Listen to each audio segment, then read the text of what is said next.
Hello everyone, welcome back to SBR Pythons. Today I'm doing a nice little video for you guys, just giving you my take on the breeding season, what sort of I look for in my males and females regarding like feeding, how I feed them, weight, what weight I ideally like them being at, and age. And then also at the end of the video will be the Hamm unboxing. I've only got the one animal coming, it's a post double het, nothing too fancy, but you know, in terms of my project here, it should take it a couple of years into sort of put me ahead for a couple of years because of the weight of the female and things like that, which is fantastic. But firstly, I want to talk about, as I say, the breeding. So I want to talk about the males first. So what I'll do is I'll just get one of my males out to show you guys while I talk about it.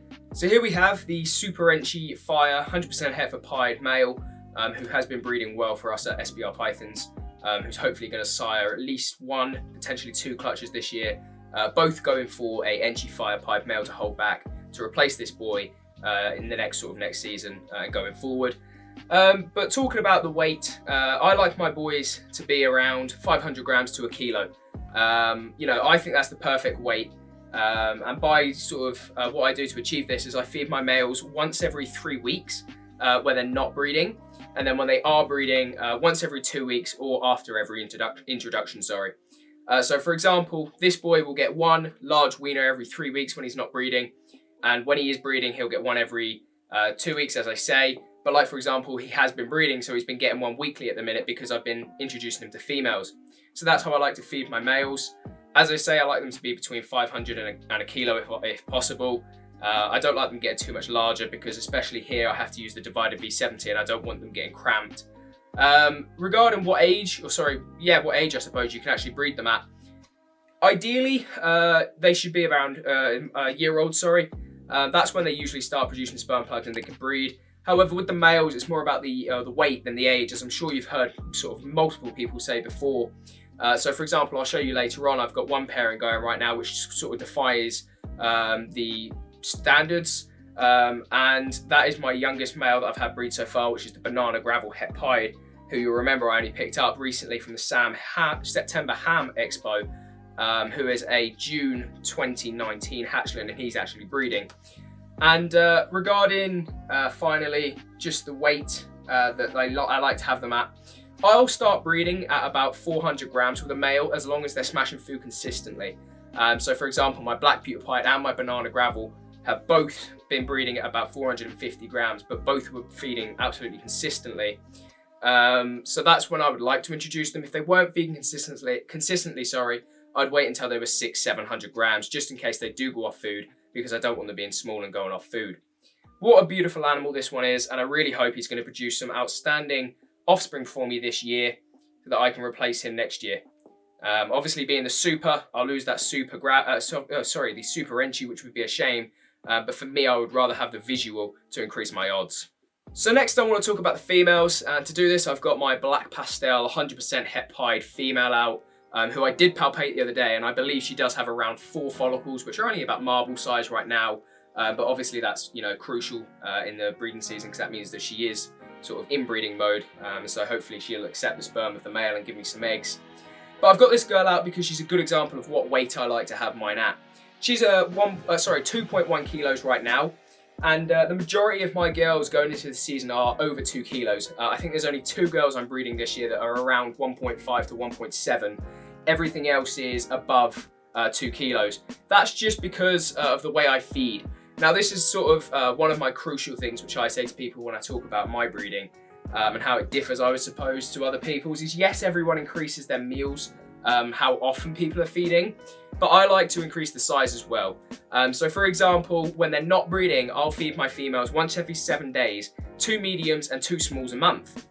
When I'm coming up into the breeding season, so this year, sort of from July onwards until I started pairing in September, I've been offering, it's the same, so I've been offering 2 mediums, but 3 smalls because I've been offering every 5 days. So that gets 1 extra meal into them, and also, you know, any leftovers, large weans and things like that from anything that hasn't eaten all of, sort of from the grow-on rack, they also go to the girls that I know are going to be breeding. And that's how I've got to a really nice established weight for most of my girls going into this season, which is fantastic to have, obviously, because that means that, you know, they should hopefully lay me some nice, healthy eggs. When I'm actually pairing them up, I wouldn't feed larger than, I wouldn't feed larger than a small, because I wouldn't want to miss an ovulation. You know, if I miss the building of follicles or anything silly like that, I shouldn't, because I check mine multiple times daily because they're on paper and they need cleaning a lot. So for example, the Pied I know has got really nice follicles inside of her, and I'm expecting an ovulation hopefully in the new year. So she's not getting anything larger than a small wiener right now, which might sound crazy because she's 2.3 kilos. But I really don't want to miss an ovulation because I've got it confused with, you know, a large medium, for example, or whatever like that. So that's the way I feed, and as I said, that's how big I like my girls to be. But, you know, they do breed, or I would say the majority of the people in the UK, if nothing else, breed at least 1.5 kilos. A nice established weight, because obviously they do lose weight when they build those follicles and give you the eggs. So it's nice to have an established weight.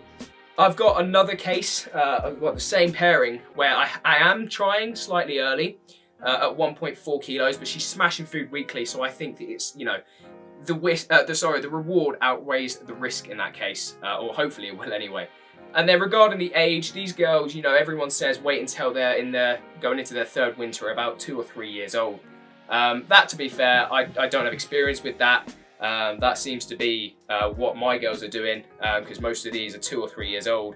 And actually most of mine are proven, as I was speaking to Tony Wilson about. I've only got 3 proven females, and everything else in my collection is a virgin. So I really am hopefully going to be breaking some of those virginities this year and getting some eggs, which would be fantastic. This is a beautiful girl. She's literally just come out of shed. I mean, the shed's still in the tub. So what I'll do is I'll pair the Black Pewter Pied up with her sort of next week once he's had a meal, because he's with the cinnamon het right now, and hopefully they'll lock. They locked last month, which is probably why she started developing follicles. So hopefully we can get some pandas this season, which would be fantastic.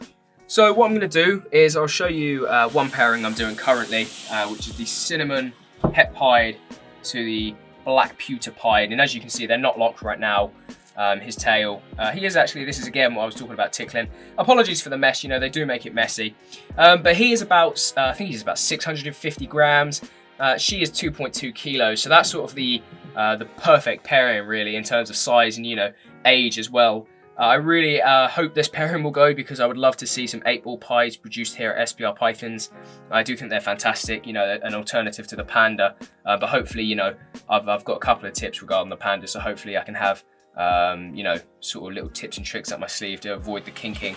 But the next one I'll show you just below, I don't know whether these are going to be locked. They have been recently. I can say, you know, straight off the bat they're not. Again, apologies for the mess. So what we have here is the Banana Gravel male, and he is about 500 grams, I want to say. He is very young, you know, he's only 5.5 months old, but he has been producing sperm. And last night, I'll flash up a picture now, you can see these two were locking, which is, you know, proof in the pudding really, because he's only 5.5 months old and he's slightly small, but he's getting the job done.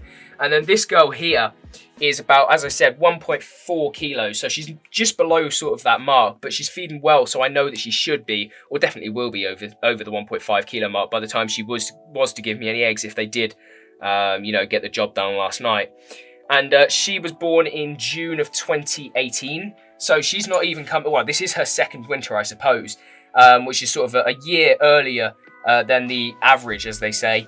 So hopefully if these two go, you know, that'll prove that, you know, it's up to the snakes, not what we think. But this is a fantastic pairing. I was really, really over the moon when these two locked. I may even include the video of my reaction when I saw them locking. You know, normally I don't get excited for locks, but this one is a super pairing. So this is the Banana Gravel het to Banana het. Obviously, I'll be creating post hets, but that really doesn't bother me. The end goal here would be a Super Banana Gravel Pied, which would be insane. You know, Super Bananas, no black spots. Obviously, you've got the Pied, so you've got that white and yellow contrast. It would be a fantastic sort of yellow and white snake without the albino involved is sort of my goal there. And obviously, the sex ratios is another aspect to bananas. This would produce a 50-50 sex ratio due to the sort of the female being a female. And everything that comes out of that would also be male, would be female makers. So that's an all-round thumbs up. I'll leave this guy in here for another couple of days because I only put him in last night. They were locked all the way overnight, so that's, you know, one lock. If they lock again, fantastic. If they don't, you know, I know that he's done the job for this month anyway.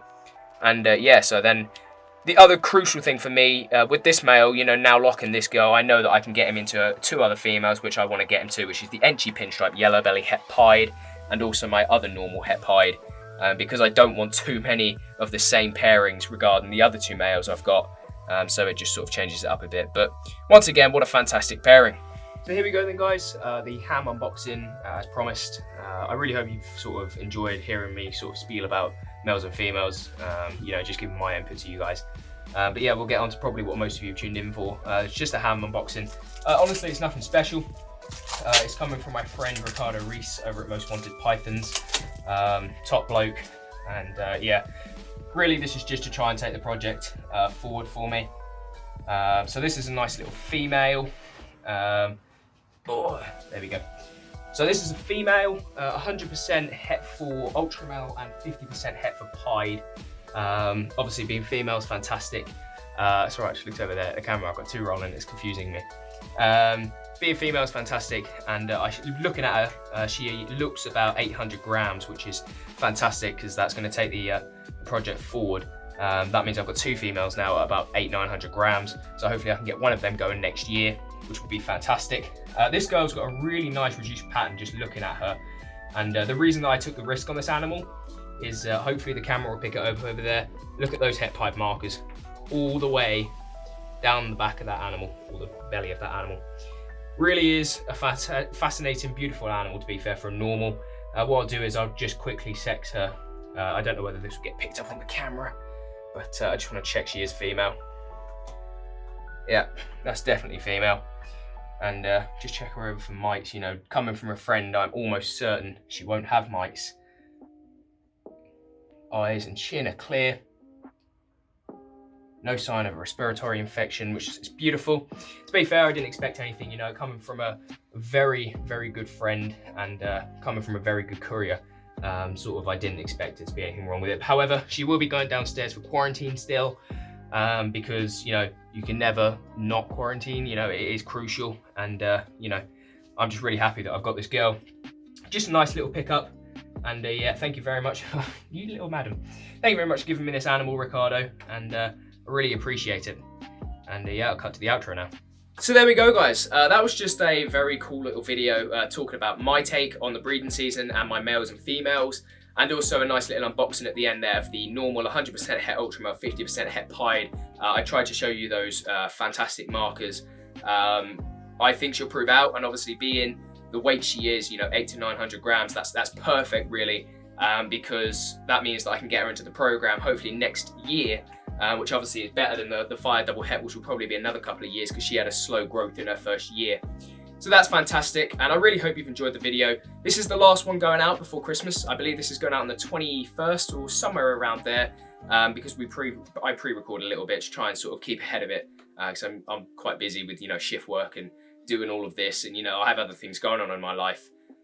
So I've worn my Christmas jumper, and yeah, just have a fantastic Christmas, everyone. And I will be doing another video before the new year. I really hope you've enjoyed the weekly uploads as sort of our Christmas special, because we don't normally do that. I just really, really am thankful for all of your support. And yeah, leave a like, leave a comment, you know, suggesting video ideas, things like that, and subscribe. And I'll see you on the next one, everyone.